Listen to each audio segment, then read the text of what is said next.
आज का टॉपिक बहुत से लोगों के लिए एक पर्दे का मसला है। बहुत से लोग इस पर यकीन नहीं रखते, बहुत से लोग यकीन करना ही नहीं चाहते और बहुत से लोग डर जाते हैं जब ये मौजू उठता है या फिर उन्हें एक इशारा भी मिल जाए कि आपकी कुंडली में ऐसा कोई असर हो सकता है।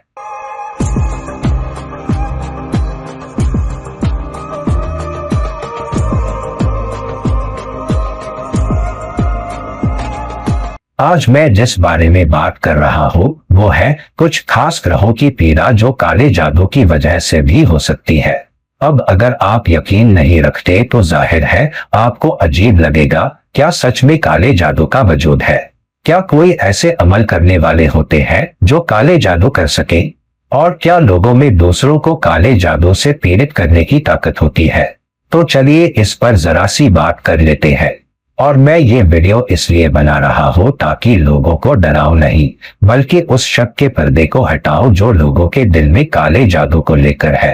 तो सबसे पहले, काले जादू का मतलब हमेशा ये नहीं कि कोई आप पर कुछ कर रहा है।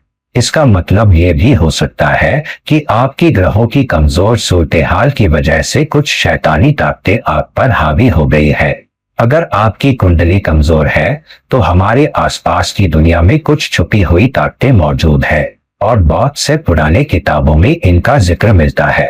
बृहद संहिता में एक श्लोक कहता है, शांति, राष्ट्र, व्यवृत्त, क्रतु, व्यभिचार, कैरमंत्र यानी राज्य की खुशहाली के लिए प्रायश्चित का अनुष्ठान करने के बाद पुजारी को काले जादू के मंत्र पढ़ते हुए मिट्टी के दुश्मन के दिल में एक कील ठोकनी चाहिए।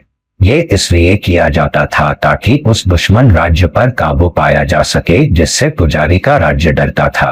तो एक मिट्टी का दुश्मन बनाया जाता था और काले जादू के मंत्र पढ़ते हुए उसके दिल में एक कील घूमती जाती थी। इस तरह के अनुष्ठान आज तक इस्तेमाल होते हैं। मिसाल के तौर पर राहु, शनि और केतु को धनव कहा गया है, यानी राक्षसी ताकतें, देवता या अलौकिक शक्तियां।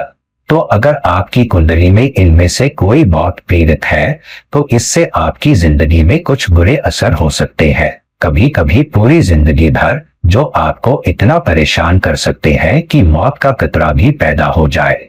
अक्सर हम ग्रहों की पीड़ा को दूर करने के लिए मंत्र, तांत्रिक मंत्र, रत्न पूजा, जप, हवन वगैरह का इस्तेमाल करते हैं, लेकिन कभी कभी ग्रहों की पीड़ा इतनी शदीद होती है कि इसमें गहराई से देखने की जरूरत होती है कि आखिर ये इतनी तेज क्यों है। इसकी एक वजह ये भी हो सकती है कि आपकी कुंडली की कमजोरी की वजह से कुछ राक्षसी ताकतें आप पर हावी हो गई है। अब ऐसा क्या होता है? ऐसी राक्षसी ताकतें वो एनर्जी हो सकती है जिन्हें हम समझ नहीं पाते, जो आसपास घूम रही होती है और लोगों को पीड़ित कर सकती है। ये उन लोगों की आत्माएं भी हो सकती है जो मर चुके हैं लेकिन नर्क या स्वर्ग की यात्रा पर नहीं जा पाए, इसलिए वो दूसरे लोग और हमारी दुनिया के बीच झूल रही है। मोक्ष न मिलने की वजह से, यानी शरीर से आजादी न मिलना या इस दुनिया से आगे की रूहानी सफर पर न जा पाना, वो इन दोनों दुनियाओं के बीच फंसे रह जाते हैं और इसलिए उनके लिए इन दोनों लोकों में आना जाना आसान हो जाता है और वो अपना असर दिखा सकते हैं। कभी कभी ये आत्माएं, भूत जो भी कह लो, एक शरीर या होस्ट की तलाश में होती है जिसमें वो घुस सकें, कभी कभी इसलिए क्योंकि वो अपनी मौजूदगी इस दुनिया में जारी रखना चाहते हैं, क्योंकि उनका लगाव बहुत ज्यादा और तेज होता है। तो मिसाल के तौर पर कोई शख्स जो अपने बच्चों से बेहद मोहब्बत करता था और कुछ ऐसा करना चाहता था जिससे उसे दिली सुकून और खुशी मिलती, और अचानक किसी अचानक हादसे या एक्सीडेंट की वजह से उसकी मौत हो गई और इसलिए उसकी रूह अब भी अटकी हुई है क्योंकि वो अपना मकसद पूरा नहीं कर पाया। इस वजह से उसे दिल का सुकून नहीं मिल पाता। और दिल का सुकून क्या है? दिल का सुकून चांद से आता है और चांद का सूरज से गहरा ताल्लुक है। दिमाग के जरिए वो सुकून जो रूह को मिलता है, ये सुकून उसे ऊंचा उठने देता है। इसलिए सूरज और चांद हमारे लिए इतने अहम ग्रह है। तो ऐसे मौके पर वो आत्माएं जो भी कहो, अगर उन्हें कोई ऐसा शख्स मिल जाए जिसकी कुंडली कमजोर है और वो गलत वक्त पर गलत जगह मौजूद है, तो हो सकता है ये राक्षसी ताकतें उस शख्स पर हावी हो जाए और फिर उसके शरीर को इस्तेमाल करके इस दुनिया में मौजूद रहे। वो उस शख्स के लगाव को भी देख सकते हैं, शायद उसके बच्चों या किसी और मकसद के साथ वो इस दुनिया में बने रह सकते हैं और उस शख्स की जिंदगी में दखलंदाजी कर सकते हैं या नजर रख सकते हैं। तो जो शख्स पीड़ित है, जो ऐसी मौजूदगी का होस्ट बन गया है, उसे शायद पता भी न चले, वो समझ भी न पाए। और कभी कभी तब पता चलता है जब अजीब ख्वाब, अजीब वाकियात या अजीब हादसे होने लगते हैं जो एक शदीद पीड़ा की तरफ इशारा करते हैं, जो शायद राक्षसी पीड़ा भी हो सकती है। तो ये एक तरीका है, आप गलत वक्त पर गलत जगह होते हैं, आप किसी हॉस्पिटल में होते हैं जहां किसी की मौत हुई है और आपकी कुंडली कमजोर है और आपका शरीर उस आत्मा या भूत का होस्ट बन जाता है। दूसरा तरीका यह हो सकता है कि आप किसी खास जगह पर हो, शायद कब्रिस्तान या कब्रिस्तान के पास से गुजर रहे हो या किसी पेड़ के नीचे। कुछ शास्त्रों में कहा गया है कि कुछ पुरानी जगहें, खंडहर, इस्तेमाल न होने वाली जगह, सुनसान मकान या बहुत पुराने पेड़ भी ऐसी जगह हो सकती है जहां ऐसी राक्षसी ताकतें भरी हो। हमने भानगढ़ किले के बारे में बहुत सुना है और बहुत से ऐसे वाकियात जहां लोग गए और ऐसी तेज एनर्जी का सामना किया जिसे वो समझ नहीं पाए। तो ये एक वजह है। दूसरी वजह यह हो सकती है कि आप किसी चीज पर पैर रख दें, यानी आप अनजाने में या बिना समझे किसी चीज पर पाँव रख दें जिसे उतारा कहते हैं, या जिस चीज का इस्तेमाल किसी दूसरे के शरीर से राक्षसी पीड़ा उतारने के लिए किया गया था और उसे लापरवाही से फेंक दिया गया ताकि कोई दूसरा उस पर पैर रखे और उसका शरीर होस्ट बन जाए। तो लोग ऐसा करते हैं, खास तौर पर वो लोग जो बहुत परेशान होते हैं और उनके पास कोई और चारा नहीं होता, वो ऐसा अपने करीबी लोगों के लिए कर सकते हैं। तो ये दूसरी वजह है। तीसरी वजह यह हो सकती है कि कोई दुश्मन आपके खिलाफ बुरी नीयत रखता हो या आपसे दुश्मनी रखता हो और आपको नुकसान पहुंचाना चाहता हो। ये लोग कभी कभी आपके करीबी लोग भी हो सकते हैं, वो दोस्त जिन्हें आपसे जलन हो या जो दिल ही दिल में आपसे नफरत करते हो लेकिन बाहर से नुकसान न पहुंचा पाते हो। तो वो तांत्रिक तरीके इस्तेमाल करके कुछ चीजों जैसे खाने को पीड़ित कर सकते हैं और फिर वो चीज आपको खिला सकते हैं जिससे आप पीड़ित हो जाए। कभी कभी इस्तेमाल किए हुए कपड़े, चप्पल, जूते, बाल, वीर्य, खून, इनमें से कुछ भी इस्तेमाल किया जा सकता है।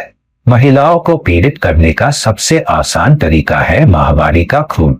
इसका मतलब ये भी हो सकता है कि वो आप पर कंट्रोल करना चाहते हैं। कभी कभी कुछ मर्द भी ऐसा उन औरतों के साथ कर सकते हैं जिनके साथ वो शारीरिक रिश्ता बनाना चाहते हैं और वो औरत उन्हें मयस्सर नहीं है, तो वो ऐसा कर सकते हैं। कभी कभी जलन से भरे बिजनेसमैन दूसरे बिजनेसमैन को नुकसान पहुंचाना चाहते हैं क्योंकि उनकी दुकान चल रही है और उनका काम नहीं चल रहा, तो वो ऐसा कर सकते हैं। ये भी हो सकता है कि परिवार में जायदाद का झगड़ा हो और जायदाद के झगड़े की वजह से कोई काले जादू का इस्तेमाल करे ताकि उसे जायदाद मिल जाए और जो शख्स उसके साथ मुकाबले में है वो या तो उस पर कंट्रोल खो दे या उसे कुछ हो जाए ताकि दूसरे शख्स को पूरी चीज मिल जाए।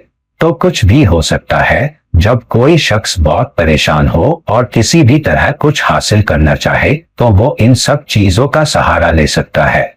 बैक्स्टर ने अपनी किताब बैक्स्टर ने काले जादू पर एक किताब लिखी है जिसका नाम है वर्ल्ड ऑफ स्पिरिट्स में लिखा है कि जिस शख्स की कुंडली में 5 ग्रह शत्रु राशियों में हो, मिसाल के तौर पर बृहस्पति शुक्र की राशि में, शुक्र बृहस्पति की राशि में, चांद शनि की राशि में, तो ऐसे शख्स के बुरी आदतों में पड़ने, नुकसान उठाने और राक्षसी ताकतों या काले जादू से पीड़ित होने की संभावना बहुत ज्यादा होती है। मुस्लिम फ़लसफ़े और सूफीवाद में हम जानते हैं कि दरगाहें होती हैं जहां बहुत से लोग गैर मुस्लिम भी जाते हैं और जियारत करते हैं, और दरगाहें बहुत तेज एनर्जी वाली जगहें होती है। दिन के कुछ खास वक्त, खास तौर पर असर और मगरिब की नमाज के बीच, यानी शाम 4:30 से 5:30 के बीच बहुत सी दरगाहों पर, खास तौर पर गुरुवार को नगाड़ा बजाया जाता है, जो एक बड़ा ड्रम होता है, और ऐसा माना जाता है कि इसकी आवाज अगर किसी शरीर में राक्षसी ताकत मौजूद हो तो उसे बाहर आने या अपना वजूद जाहिर करने पर मजबूर कर देती है। तो अगर आपको किसी के पीड़ित होने का शक है और आप उसे ऐसी दरगाह पर ले जाए जो इसके लिए मशहूर हो, जैसे निजामुद्दीन एक है और बहुत सी दरगाहें हैं जैसे माहिम दरगाह बॉम्बे में, अगर आप उन्हें ले जाए, या अजमेर दरगाह एक है, अगर आप उन्हें आपके घर के करीब ऐसी मशहूर जगहों पर ले जाए, और अगर आप उन्हें गुरुवार के दिन इस वक्त ले जाए असर और मगरिब की नमाज के बीच, शाम 4:30 से 5:30 के बीच, तो आम तौर पर आप देखेंगे कि लोग अजीब हरकतें करने लगेंगे या कुछ ऐसा करेंगे जिससे आपको लगे कि ये शख्स बहुत परेशान लग रहा है। तो ये परेशानी साफ दिखने लगती है। ये भी राक्षसी ताकतों की वजह से होता है। तो ऐसे बहुत से निशानियां हैं जिनसे राक्षसी ताकतें अपना वजूद जाहिर कर सकती है। अब क्या निशानियां हैं जिनसे पता चले कि कोई शख्स पीड़ित है? लोग ऐसे लक्षण दिखा सकते हैं जैसे बेचैनी, नींद न आना, अजीब ख्वाब, गीले ख्वाब, बेढंगी नींद, या तो बहुत तेजी से वजन बढ़ना या तेजी से वजन घटना, अचानक ऐसी बीमारियां होना जिनका पहले कोई लक्षण न दिखा हो, खास तौर पर हड्डियों की बीमारी, दिमाग या दिल की बीमारी या खून की बीमारी। ये सब मंगल और शनि की एनर्जी के आपसी टकराव की वजह से शदीद तौर पर पीड़ित करती है। और चांद वो ग्रह है जो अगर कमजोर हो तो लोगों को पीड़ित करना आसान हो जाता है, क्योंकि अगर आप दिमाग पर कंट्रोल कर ले तो इंसान पर कंट्रोल कर सकते हैं। तो ये कुछ निशानियां हैं जिनकी वजह से कुछ लोग पीड़ित हो सकते हैं। पुरानी किताबों में काले जादू के बारे में बहुत से श्लोक दिए गए हैं। एक और श्लोक मंडलक नाम के शख्स के बारे में बताता है जो रुचक का सेवक था और काले जादू का माहिर माना जाता था। जादू टोने में बहुत माहिर और चालाक, जादुई औरतें और भूत बनाने वाला। वो बूढ़ा दिखता था, उसके बाल खुरदरे और सख्त थे, वो अपने दुश्मनों को मारने में चालाक था। वो ब्राह्मणों, देवताओं, यज्ञ और योग का भक्त था और औरतों से हार जाता था और बुद्धिमान था। औरतों से हार जाता था का मतलब है कि वो औरतों से बहुत प्रभावित होता था। काले जादू के इलाज कई हो सकते हैं। ये हो सकता है कि कोई तांत्रिक उपाय करे, आप कुछ ज्ञान पूजा भी कर सकते हैं, लेकिन कुछ बहुत अच्छे सूफी उपाय भी हैं जो इंसान कर सकता है और जो बहुत ताकतवर होते हैं, और वक्त के साथ धीरे धीरे नतीजे सकारात्मक आने लगते हैं, असर कम होने लगता है और फिर दवाई भी मुमकिन होती है। तो अगर किसी को यकीन ना हो तो ये जानना अच्छा रहता है कि क्या कोई शख्स पीड़ित हो सकता है। अक्सर कुंडलियां इस तरफ इशारा करती है। मिसाल के तौर पर अगर वृषभ लग्न है तो 8वां घर धनु का बनता है। धनु धर्म, रूहानियत और अखलाक की राशि है, तो वृषभ लग्न के लिए धनु 8वां घर है। और अगर शनि और राहु 8वें घर में हो धनु में, तो 9वां घर मकर का और 10वां घर कुंभ का होता है। तो अगर किसी की कुंडली में राहु और शनि दोनों 8वें घर में हो, यानी उनके अपने 9वें और 10वें घर के स्वामी 8वें घर में हो, तो ऐसा शख्स या तो राक्षसी ताकतों या काले जादू का इस्तेमाल दूसरों को प्रभावित करने के लिए कर सकता है, या खुद बहुत शदीद पीड़ित भी हो सकता है, खास तौर पर अगर उसका चांद नकारात्मक जगह पर हो, अगर उसका बुध वहां हो। वृषभ लग्न के लिए बुध 5वें घर का स्वामी है। 5वां घर पुराने किताबों का घर भी है। तो ऐसा शख्स काले जादू या राक्षसी ताकतों का इस्तेमाल दूसरों को पीड़ित करने के लिए कर सकता है, या अगर उसका अपना चांद मजबूत न हो तो खुद पीड़ित भी हो सकता है। दूसरा, केतु और शनि की युति भी अक्सर बहुत शदीद इशारा करती है, खास तौर पर अगर कोई पापी राशि में हो कि शख्स के पीड़ित होने की संभावना या मौजूदगी हो सकती है। और ये और ज्यादा साफ दिखता है या तो केतु या शनि की दशा में, या शनि की दशा और केतु की अंतर्दशा में, या इसका उल्टा, खास तौर पर अगर वे 12वें घर में हो, या 9वें, 8वें, 5वें, तीसरे घर में हो या यहाँ तक कि लग्न में भी, तो अक्सर शनि केतु युति पर अगर मंगल या सूरज का पहलू किसी दूसरी शत्रु राशि से हो तो ये एक बड़ी मुश्किल हो सकती है जो काले जादू की तरफ इशारा करती है।